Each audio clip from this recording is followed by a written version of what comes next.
And we ask you to remain muted and hold your questions until the end. And I'd like to introduce Diane Haynes and Dick Martin and thank them for facilitating this program. Take it away. Thank you, Julianne. Yes, it's really my pleasure this morning to introduce our adventure in living. When I was trying to think of how to introduce somebody's telephone.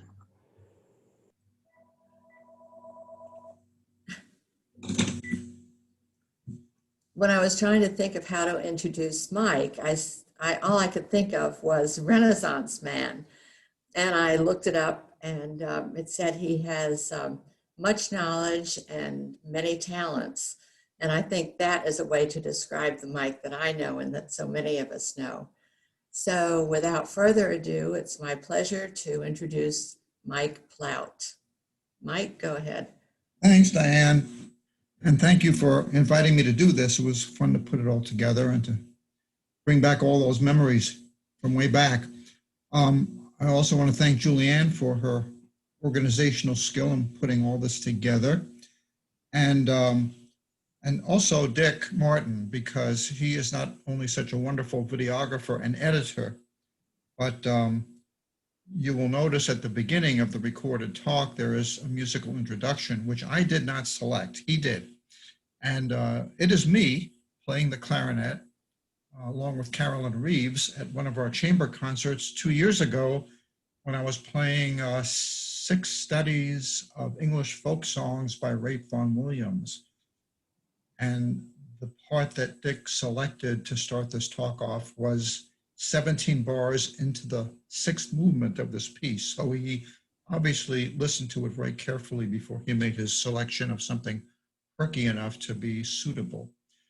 There was also one place during the talk that you will see where I could not think of the right word to say, and he was good enough to put the correct word on the screen so that you will all know what I was trying to think of at the time.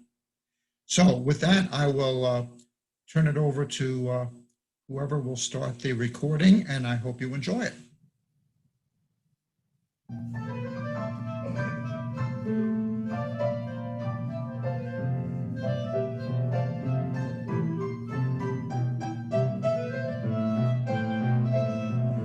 Hello, everyone, and thank you for being here.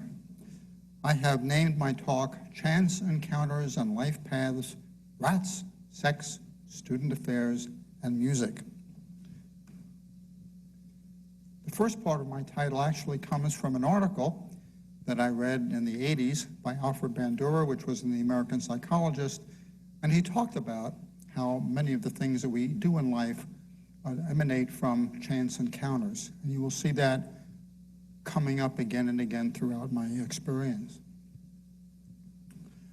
A simpler way to put it, as the Yankee great Yogi Berra once said, when you come to a fork in the road, take it. So what I'm going to give you are what I would call a few snapshots of my life so far. Growing up, a little bit about college or graduate school, different things I've done throughout my professional years, the musical part of my life, which really grew since I retired, what Judy and I have done for fun, for recreation, and just briefly I will summarize what I have done here in Gainesville. I grew up in Franklin Square on Long Island in New York, and this is the house I grew up in. We visited this house in 2009 when I went back there for my 50th high school reunion, and it looks pretty much the same as it did back then, except for the addition on the upper level. On the lower right, you will see my family. This is when I was about 10 or 11 years old. Unfortunately, my mother had passed away when I was 9, so this is my stepmother, and there were 3 of us at that time. She later had a baby, and you will meet Debbie later on in the presentation. But I was the oldest of the 4. I went to a wonderful high school called Sewanaka High School. Sewanaka means island of shells in the native Indian language. It was a comprehensive high school that served 5 towns. We had about 5,000 students with over 1,000 in each class. one thing that the high school specialized in was college preparatory focuses and also vocational areas of training like beauty culture and automobile mechanics. And as a result, the retention rate was very high in that school. So I was taking a technical electricity program because I was planning to go into electrical engineering. And one of my interesting experiences during that time was being in what they called senior seminar. About 12 of us at the top of the class were selected to be in senior seminar, and we all picked an area of specialty and gave presentations on it after doing our research. And my area was an area called cybernetics, which is the science of control and communication in animal and machine. That was developed by a mathematician at MIT named Norbert Wiener. And some simple examples of feedback loops are in our thermostats that control the temperature in our house, our eyes dilating when light hits them or not, and also there were a lot of military applications of cybernetics in air traffic control systems and so forth. It was a fascinating area. I was in a number of activities while in high school. We were one of the first 2 schools in the country to have an FM radio station, and I served as a studio engineer in the station. I was also a member of the PA Radio Club. And I ran track and cross country.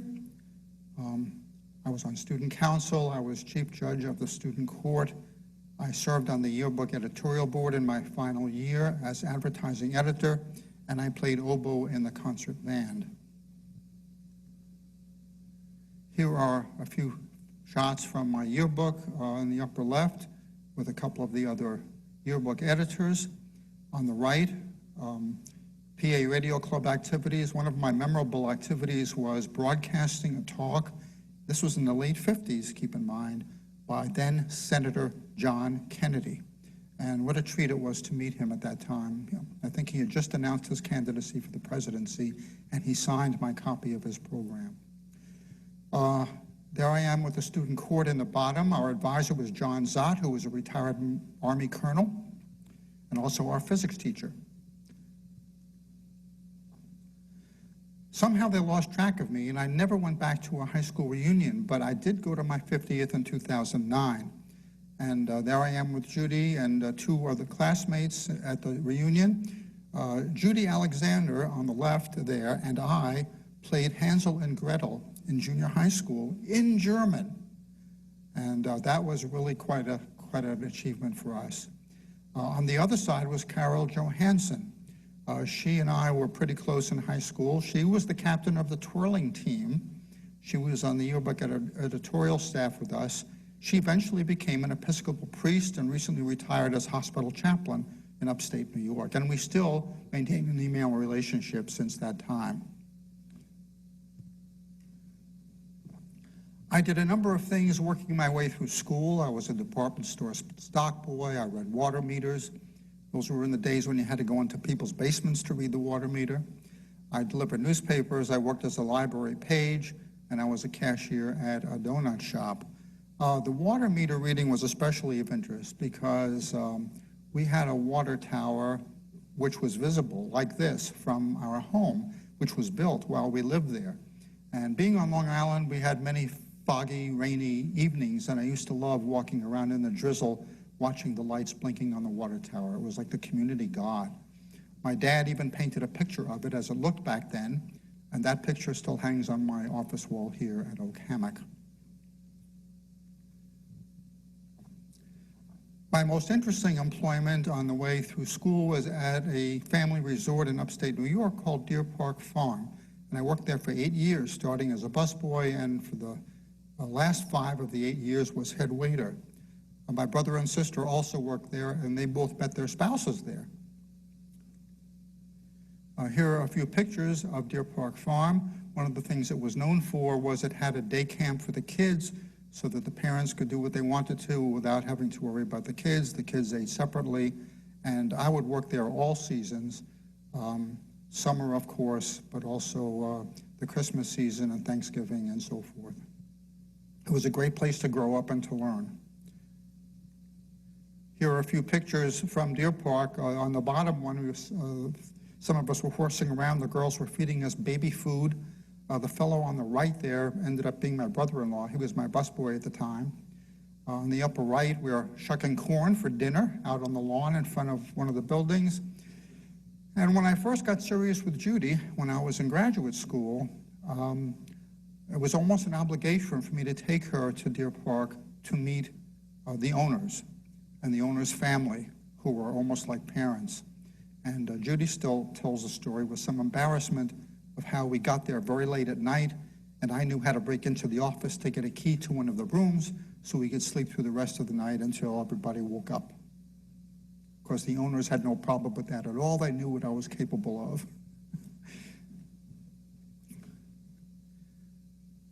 I started college at Cornell University, majoring in electrical engineering. I was in Triangle Fraternity, which is a science and engineering fraternity. I was also studio engineering director of the student-owned radio station, WVBR, and I served in Air Force ROTC. Here's a picture of Cornell. You hear about it being far above Cayuga's waters. It was a beautiful place to be and to spend some time of my life. But here was another crossroads. I changed majors along the way and finished my bachelor's degree at Adelphi University back on Long Island. It was close to home. I was able to live at home and walk 1.5 miles to class every morning, which was some good thinking time. One of my memorable experiences at Adelphi was serving as an actor in a production of Macbeth. I was taking a course in speech, and my professor was directing Macbeth, and he was looking for some dead bodies for the witches scene, so I volunteered. I ended up having a part, and I had a suit of armor, and I grew a beard, and when the play was over, I was so moved by the whole experience that I wrote a poem. I gave it to my professor, and he submitted it to a speech journal, and it turned out to be my very first publication. I did my graduate work in psychology at the University of Rochester, and then later on in the 80s went back to Cornell Medical Center to do a sex therapy fellowship, but we'll hear more about that later on. This was my doctoral advisor, Bob Ader, who was known as the father of psychoneuroimmunology, and what that has to do with is the impact of psychological and social factors on the immune system and on infectious diseases. And that was the work that I specialized in graduate school, doing animal research in my own case. And that's also where I met Judy, because she was graduating from the University of Florida, and the pediatrician she was doing some research with helped her get a job at our lab. It's a long story. There's a wedding picture up on the upper left, and 2 years ago, we renewed our vows at 50 years and shared that experience with her sister and her family on the beach near St. Petersburg. It's interesting that the two couples we are closest to and have been throughout these years are both from outside of the U.S. George McCullough, up there on the upper left, was a classmate of mine at the University of Rochester. He was from Toronto, and we worked very closely together because I was helping him with his statistical analysis of his research.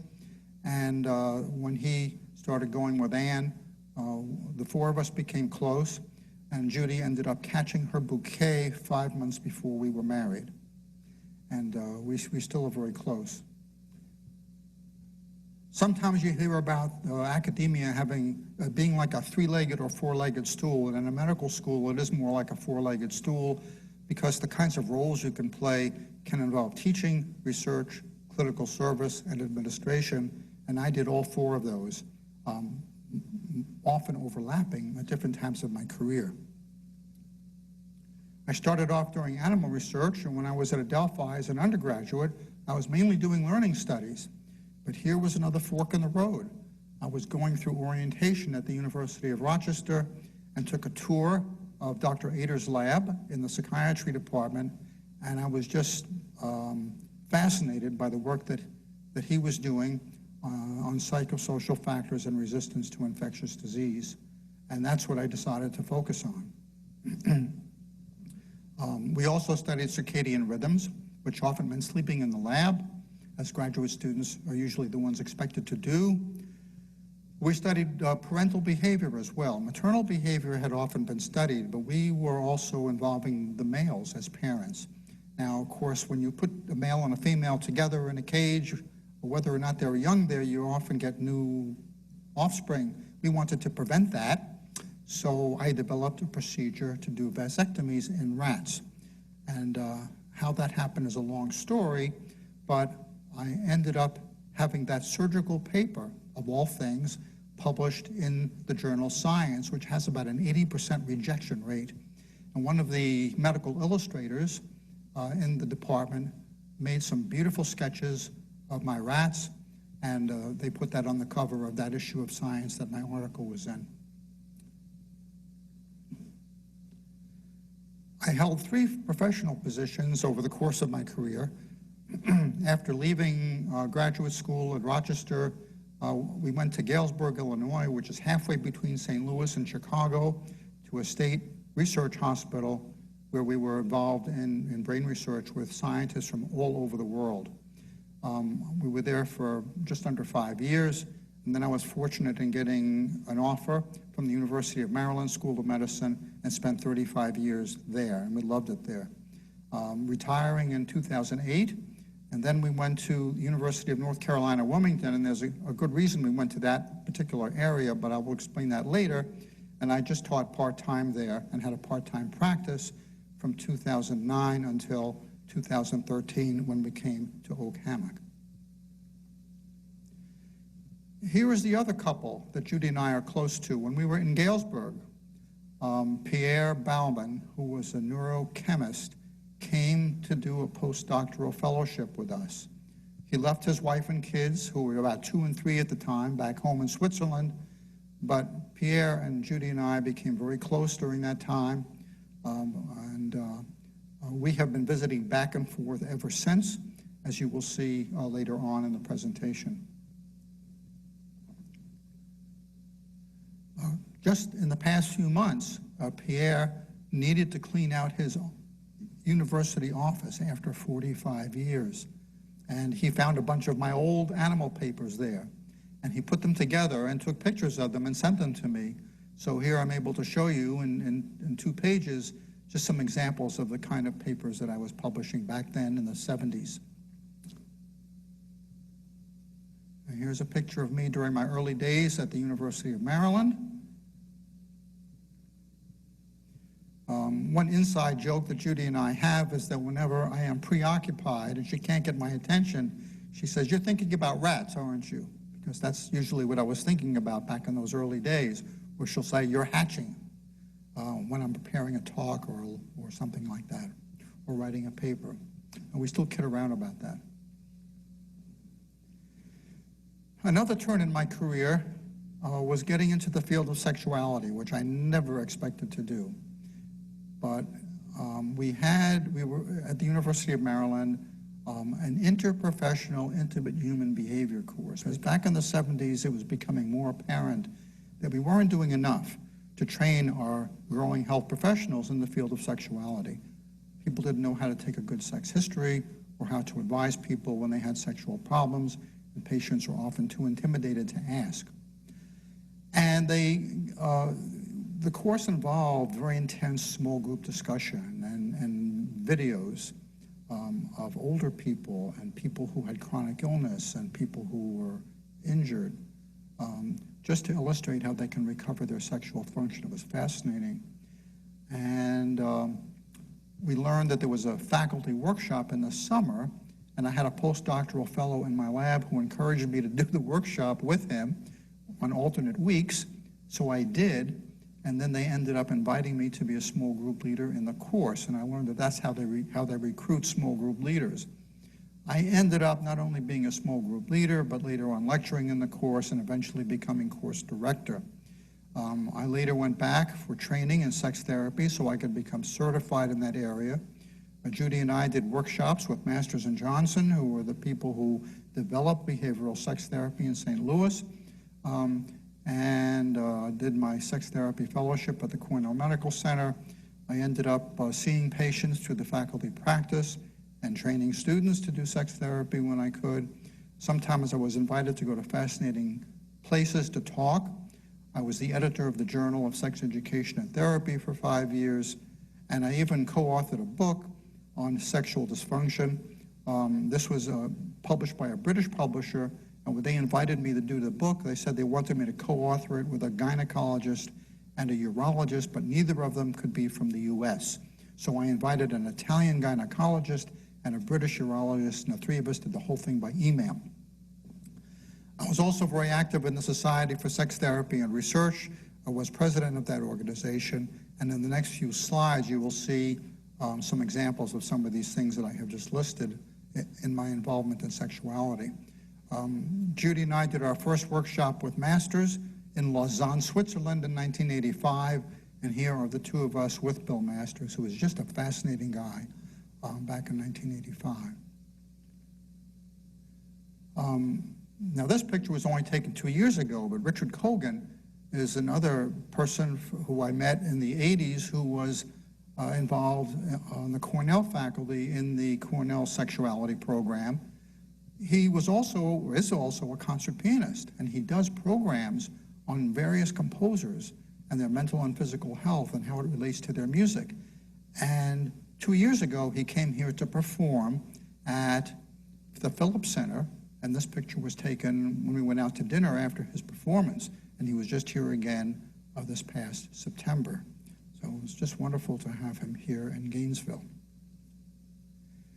I mentioned that I had been invited to Santiago, Chile. This was a one-week mental health conference in Santiago with 900 people, simultaneous translation, and there were 8 of us listed on the right there from other countries who were invited to speak, only 3 from the US. So I felt really honored to be part of that group. And it was just a fascinating experience to be part of that. This is the book that I mentioned that I wrote in 2004, and one amusing thing about it is that, as many people have done, I contributed a copy of this book to the residence section of our OCAMIC library.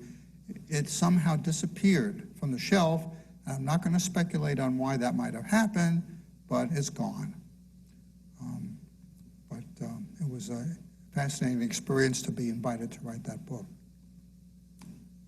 I mentioned the Society for Sex Therapy and Research, in which I was heavily involved for many, many years. Kathy Rios was a student of mine in 2012 at the University of North Carolina, Wilmington, and here she is giving a poster presentation of some of our research at the 2012 meeting. In 2006, I was honored to be given the first ever service award by the organization, and the person giving it to me is Bill Maurice, who was a psychiatrist from the University of British Columbia. On the bottom picture is Beverly Whipple, who was retired from the nursing faculty at Rutgers University. She is the author of the very famous book on the G-spot. And if you don't know what the G-spot is, please see me after class and I will be happy to explain it to you. But we have been very good friends since 1977. Now this is something you wouldn't necessarily see as related to sexuality, but we had clinical conferences in New York City every fall. And the year that 9/11 happened, on 9/11 itself, Judy and I were in New Mexico because my dad was in the hospital there. And at 7 o'clock in the morning, I was sitting on the floor of his hospital room wondering why the nurses were all focused on the TV set in the nurses station. And we soon learned what had happened, and we couldn't fly out for a couple of days. But the clinical conference was not canceled, so I went to the conference. And while I was there, I took the subway down to the area where all this happened.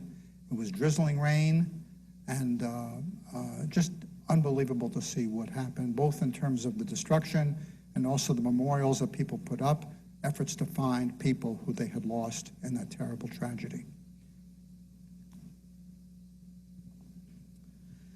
Another spin-off in my career, which happened in the 80s, was my involvement in the area of professional client boundary issues.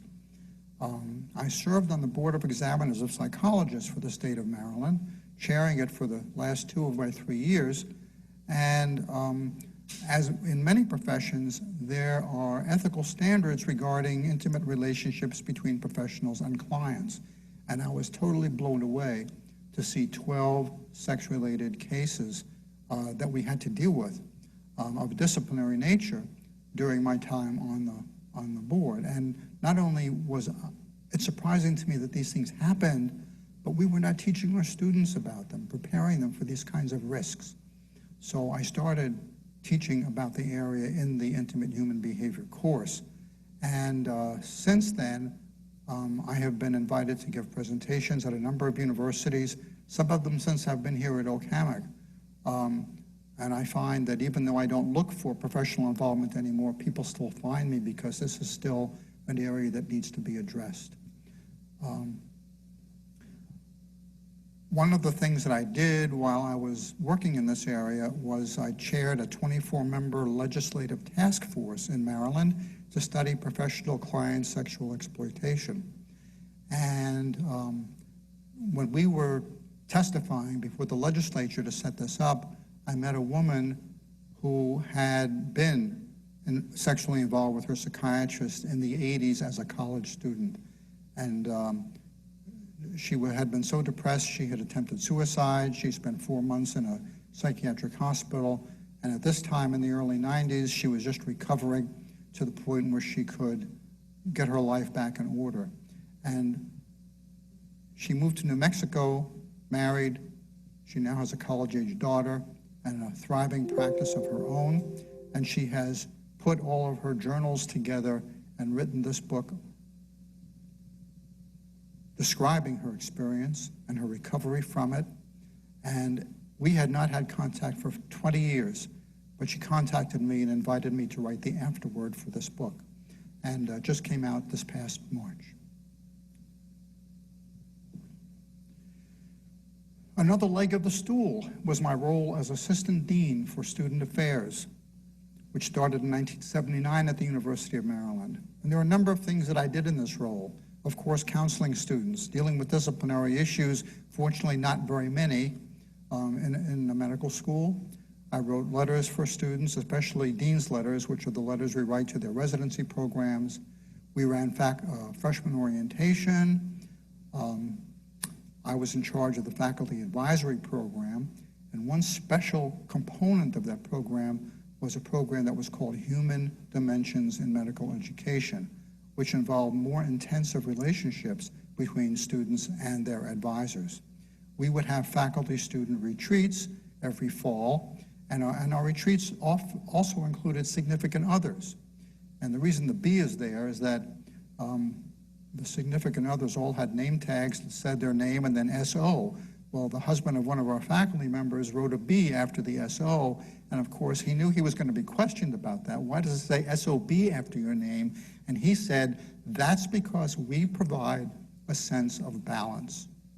And it was so poignant.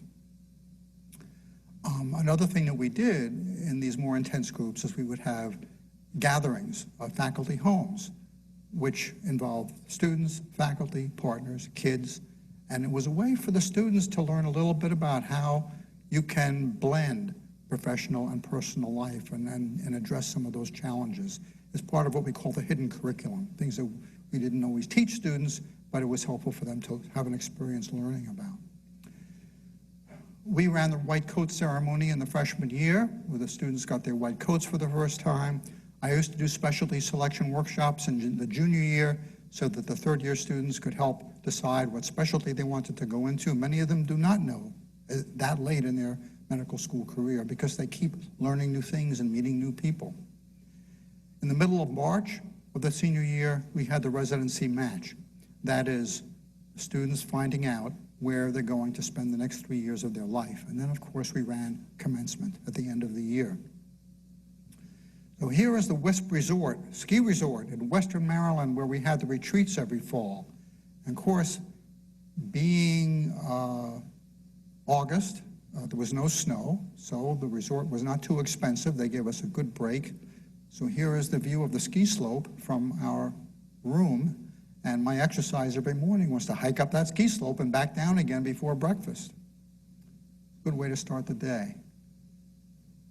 Here we are at the retreat. The fellow on the left is chairman of the family medicine department. Hermie next to him is from a minority affairs office. And Peg Kaiser on the right there was a physician who worked out there in this rural area, would ride her bicycle to people's homes to see them. And so students got to learn a little bit about what being a rural doctor is like. One tradition we had at the retreat was to have a square dance one evening. And we knew that was going to happen, so some of us brought appropriate clothing. And here I am with Marcia, who was one of the pediatricians on the faculty. It was actually her husband who wrote SOB on his badge, Doug. We're very fortunate at the University of Maryland in Baltimore in having a wonderful historical building there called Davidge Hall, which was built in 1812 by the same architect who designed Monticello.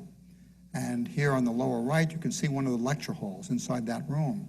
And it became a tradition for us to gather the senior class in that room on batch day, the third Wednesday of March, so that each one of them could randomly be given a sealed envelope that told them where they were going to do their residency. Those of us in the office would wear black tie, just to commemorate the importance of the event, and here I am giving the envelope to one of our graduates. 2007 was our bicentennial, so we had a number of wonderful events and got to meet some fascinating people. Cal Ripken Jr., of course, who was a legend on the Baltimore Orioles, attended one of our events. And on the lower right there, you see Garrison Keeler with the chair of our physical therapy department, and Garrison actually broadcast Prairie Home Companion from Baltimore that weekend. We got to go. One tradition that many universities have when people retire after many years is to give them a university chair. I was extremely fortunate in being given 2 university chairs. In the upper picture, I'm being given a chair by the Student Affairs Office. Then in the lower right, I'm being given a rocking chair, a university rocking chair by the chair of the Psychiatry Department, who said very pointedly that this was to help keep me on my rocker, which is why you see everybody laughing there in the picture. He was really funny as he said that. I had the honor of being the mace bearer at commencement that year. The room where the commencement is held is the Meyerhoff Symphony Hall, where the Baltimore Symphony plays. There's the faculty on the stage, and here I am with the mace leading the procession in on that day. Well, after I retired, I got very much involved in music. I had been musical ever since I was a kid. I had piano lessons, clarinet. Then they converted me to oboe in 7th grade because they needed oboe players. Another program I was in junior high school, besides Hansel and Gretel, was one where we played jug and bottle bands as part of a hillbilly-type skit. So we actually had music for jug and bottle bands, and I used that music throughout my whole career. And I would put together surgeons or residents in psychiatry or whoever I was working with who couldn't even read music to do jug and bottle bands. I would just say, you've got 2 bottles. If the note is there, blow that bottle. If the note is there, blow that bottle. And it worked. It was a lot of fun. Now, as I knew retirement was coming in 2007, I began playing clarinet again after a lapse of 48 years. And since then, I have been taking private lessons, and I've had 7 teachers in 3 states since that time. I was in 2 groups in Wilmington, North Carolina, a chamber group, which is where we use the music for 4 that we use in our chamber group here at Oak Hammock. That's how I learned about it. And I was also in a New Horizons band, which was called the Ollie New Horizons Band because they were part of the Osher Lifelong Learning Institute, which is their equivalent of our ILR. And then, of course, in Gainesville, we've had the Oak Hammock Chamber Players, which I founded in 2013, and I've also been active on the Gainesville Community Band. The New Horizons program was started 30 years ago by a professor at the Eastman School of Music just to get older people back into music again. And so our chamber group is a member of that organization, and Roy has actually come to visit us twice since we've started playing. If you look there in the lower picture, here he is playing his flute, and here's the rest of the group playing in the Acorn Room, and Gary Langford, our conductor, is sitting over there on the right side. In the upper picture there is the band I played with at the University of North Carolina. You can see me in the front row right at the end. Our conductor was John La Cañada, who ironically had earned his PhD in conducting here at the University of Florida. Total coincidence. And then the chamber group that I was in is in the lower right. I'm not sure who took that picture, but I am not in it. And we were conducted by the cello professor, Chris Johns. The woman in the lower left is also a psychologist and played the oboe, and she was on the UNCW faculty. And then, of course, here at Oak Hammock, many of you have seen us play here in the Oak Room, but sometimes we play in other settings, like the Singing on the Stairs at Christmas time, and here's a summer concert that we gave in the Health Pavilion, and I was conducting that concert because Gary does not work with us in the summertime. The Gainesville Community Band gives 7 concerts a year, and one of them is here at the First Presbyterian Church. This is where we do our Veterans Day concert every year. And here's Gary over there on the right, and in the front row, third from the left, you can see Don McLaughlin, and I'm sitting in the row right behind him. I've been active in a number of musical organizations as well. The Foundation for Promotion of Music does competitions for high school students, and they win monetary awards, and they get to give concerts.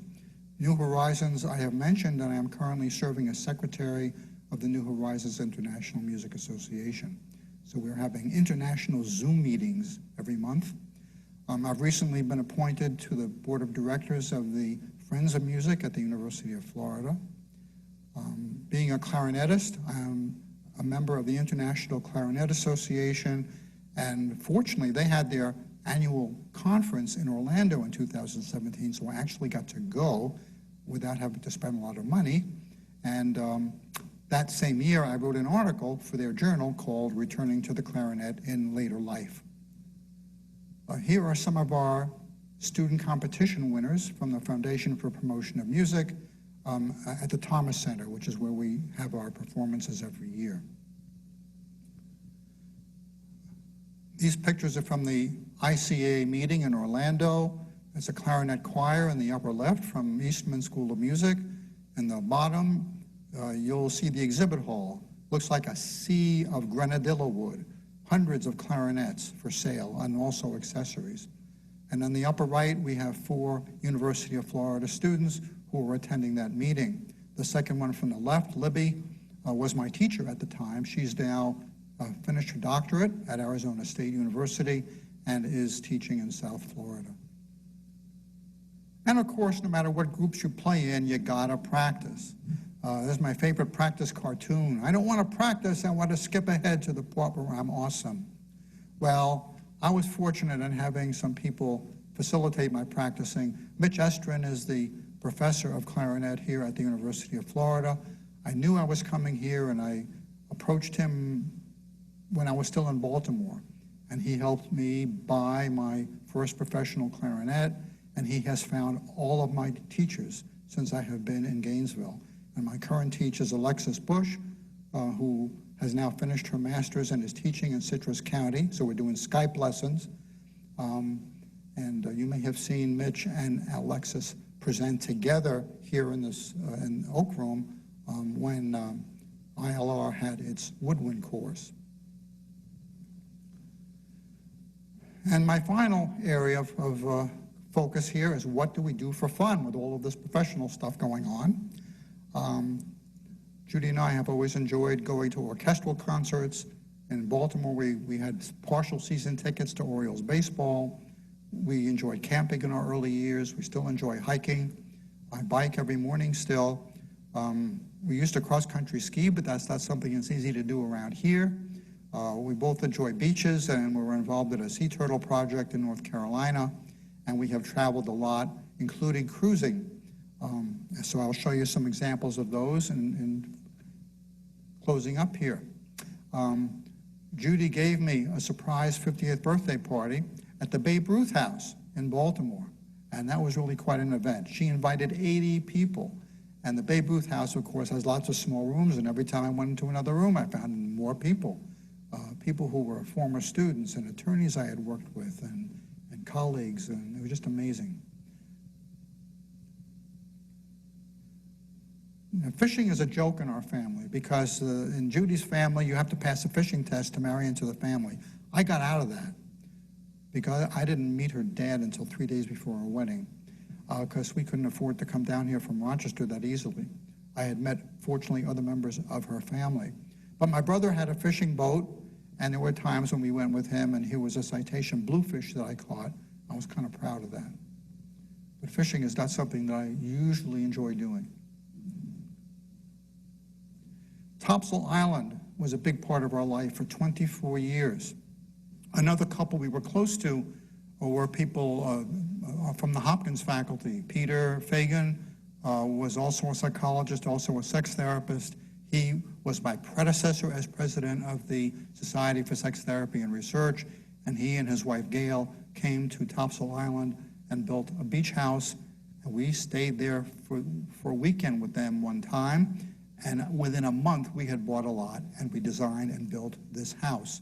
The picture on the lower right is the view from that house. And we would rent it out every summer, and then when people weren't renting it, we would go down and enjoy it for ourselves. And here is our dog, Rascal, who we lost recently on the beach, and we got him there. He was a rescue dog, and so and he used to just bound up the 3 levels of stairs every time we'd come there. He loved it. Even though it was a beach, we did have our share of snow. It was a blizzard in 2011. Another person we met there who was important, and this was a total coincidence too. I was traveling to a conference and just scanning the shelves of the airport bookshop for something interesting to read. And I saw this book called Icebound, A Doctor's Incredible Battle for Survival at the South Pole. You may have heard about Jerry Nielsen. She had to be excavated, is that the right word? From the South Pole because she had breast cancer and she was getting very weak and she needed to be taken back to Ohio. We learned 2 things in reading that book. I did. First of all, she also had an interest in professional client boundaries because here she was stuck with 43 people, and you're friends with them, and you're also their doctor. And that created some dilemmas. But also, we found out that her family owns a house on Topsail Island. So we made a point of meeting her. And here she is in our kitchen. She came for dinner, was signing a copy of her book for us, and we got to know her for the last few years of her life until she passed away. But she did very well after coming back. And here's my 75th birthday party. Judy planned a Maryland crab feast on Topsail, and had some of our friends there. Fortunately, this was in a restaurant which was owned by 2 people who were native Marylanders, so they knew exactly how to do it. We have a wonderful turtle hospital on Topsail Island where we take in injured turtles and sick turtles to be rehabbed, and Judy and I both worked in that project. We also would find nests in the morning and sit there at night until they hatched when they were due to be hatched, and it was just wonderful to be part of that program. We still keep in touch with some of those people. We've enjoyed travel a lot throughout our marriage, and some of that has been cruising. Colonial Williamsburg is a place we have often enjoyed going, and one family tradition we developed was that on Thanksgiving, we would dress up in Colonial Williamsburg style, and my brother and his family would do the same thing, and they would come over, and we would cook Thanksgiving dinner using recipes from the Williamsburg cookbook. So that was kind of a nice tradition for a few years. Here we are in western North Carolina. There's Judy and Rascal. Here we are cross-country skiing in Switzerland with our friends Pierre and Mary Elaine, who you saw earlier.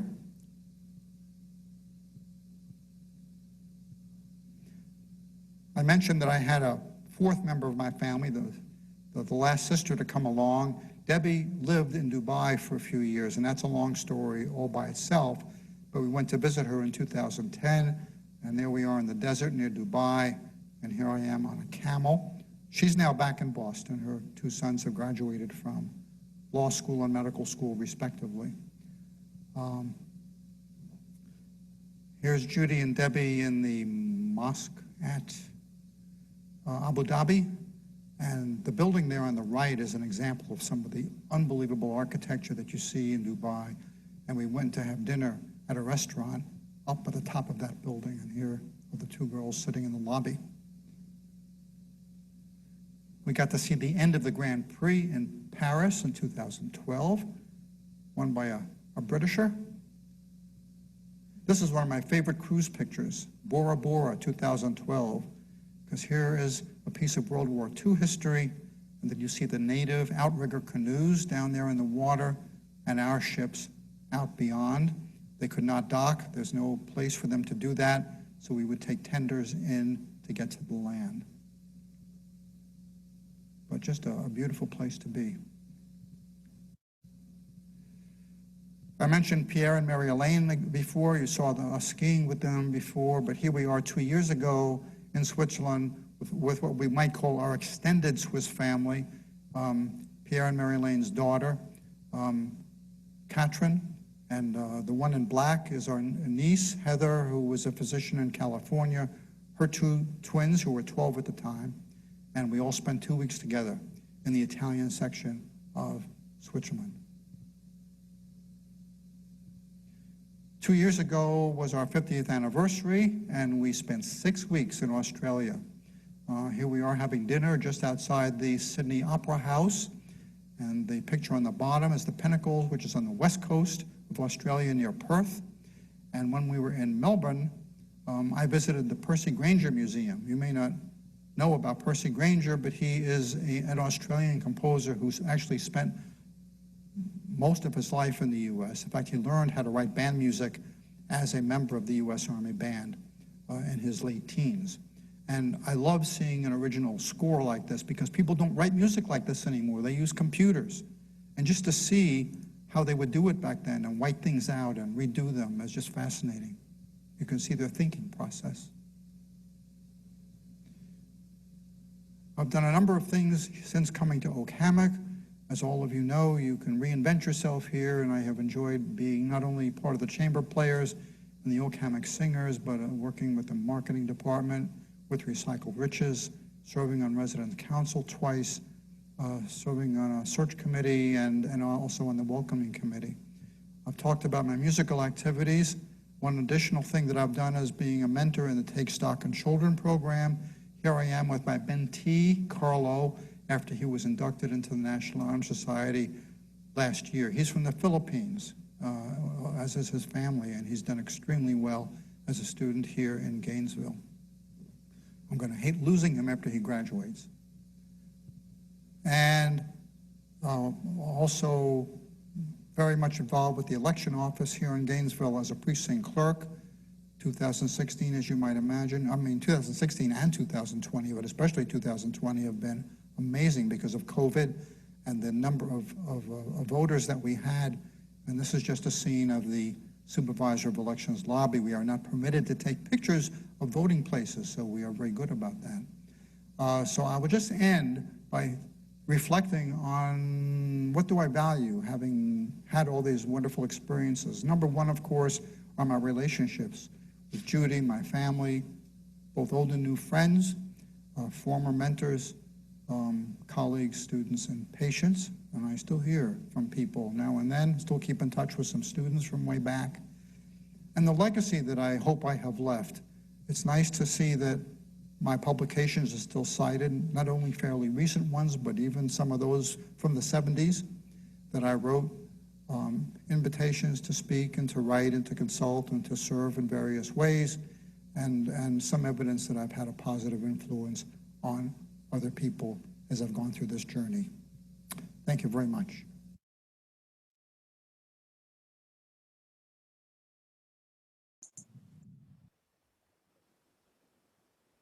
Yes, hi, Mike. That was marvelous. I believe that Richard Petway has a question.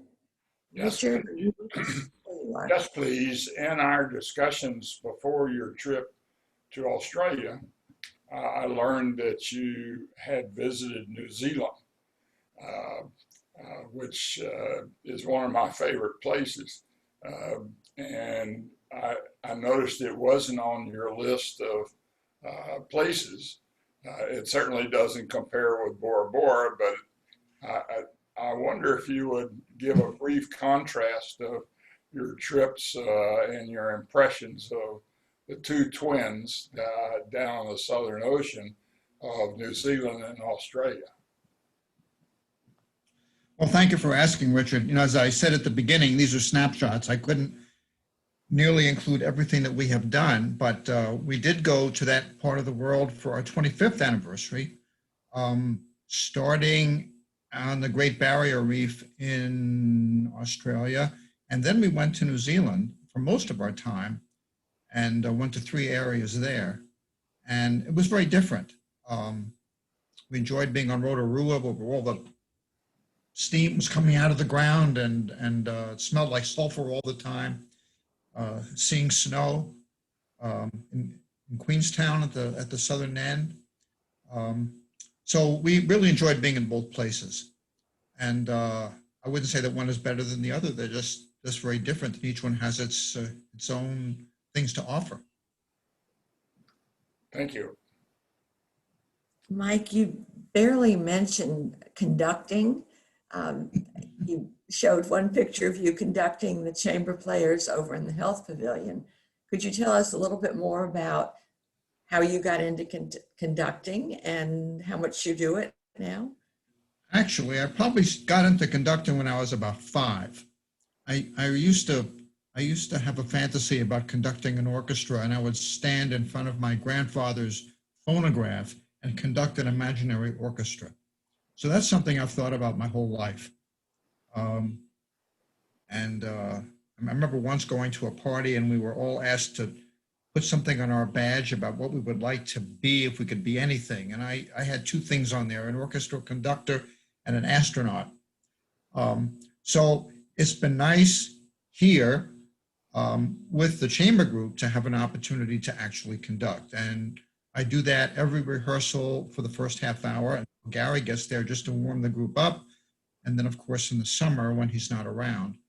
And I even bought a conducting textbook to help me with some of my techniques. And the book is co-authored by Roy Ernst, who I talked about as the founder of the New Horizons program. Thank you. Yeah, I am in the chamber players group, and I always like that half hour when you conduct. We're very relaxed. So now you do, you play the clarinet, and I know there's, you have to keep your mouth in shape to play any kind of a woodwind instrument or brass also. When you're away on vacation, and I don't think you travel with your clarinet, how do you do that? How do you keep your embouchure, is it? Yes. Excellent question. Actually, there are times when I have traveled with the clarinet.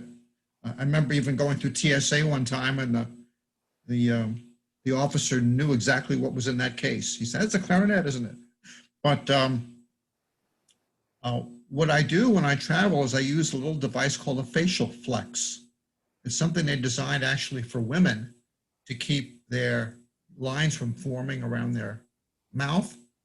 And it's 2 little saddles with rubber, little tiny rubber bands on them. And you just go like this and exercise that part. I use the facial flex every morning just to keep my embouchure in shape, and I take it with me when I travel. It's very small, so it doesn't take up any room at all. And you say women can use that to get rid of our lines? Yeah, that's why it was developed. Just Google facial flex and you'll see a video with a woman using it. but both trumpet players and clarinet players sometimes will use that for their embouchure. Well, sales are going to peak after that. I'm sorry? Sales are going to peak after that comment. Jack Martin has a question. Jack, do you want to unmute? Okay. Yeah, Mike, I'm interested in the wall decoration behind you. Could you tell the history of that? Thank you. That, let me put a little bit more of the camera on it. My sister, who unfortunately passed away in her 40s, the older one of the two, used to live in New Mexico because my dad retired in Roswell, and she moved there with her family so that the grandkids could be near their grandparents. And Sharon was a nurse, but she also was a wonderful artist. And she would go out into the desert and collect cactus, dried cactus. And you see those around the frame. And she'd make a frame out of it. And then she would weave these things. I have two of them here at the house, and I love them. It's a nice memory of her. Thank you. I have another question. You mentioned Dr. Whipple and something about her, and you said that you would explain what she did at the end of class. I said if people ask me, yeah, it's not the end of class yet, but that's okay. You want to know what the G-spot is? Yeah, the G-spot is an area on the ventral surface of the vaginal wall, and it's variable. It's more detectable in some women than others. But I've actually seen fiber optic video of that area, and it constricts like the nipple of the breast when it's stimulated. And for some women, it is extremely sensitive and can actually lead to an orgasmic response, depending on how it is stimulated. And the G stands for Grafenberg, who was the German scientist who originally described it. But Beverly studied that as a faculty member at Rutgers and wrote a book about it. Thank you. Are there any more questions, Julianne? I had to unmute myself. I don't see any. I don't see any questions. If anyone has any comments. Thank you so much for your presentation. It was wonderful. Yes, Thank you very much. Mike. So we will see you all.